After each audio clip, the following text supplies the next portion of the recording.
Autre grève plus singulière, celle des employés de la mairie de Saint-Martin-d'Air en Isère, une mairie communiste qui prévoit la suppression de quelques jours de RTT de certains salariés pour que tous passent aux 35 heures. Pas question pour certains d'entre eux. Jour sans cantine, débrayage quotidien, les actions se multiplient depuis le début de la semaine. Sophie Pellerin, Franck Serroni.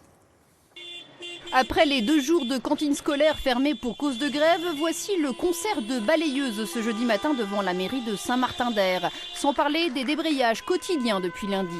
Derrière toutes ces actions, un seul message, touche pas à mes RTT. C'est un confort de vie, voilà, c'est ça.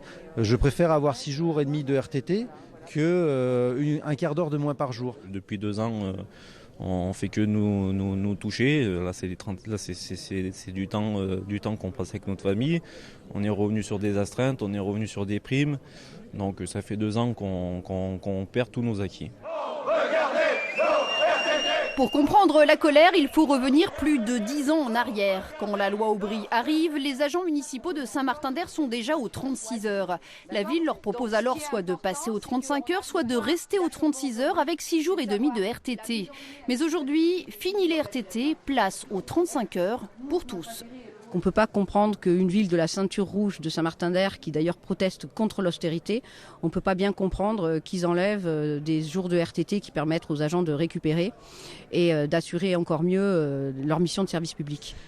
Austérité, non.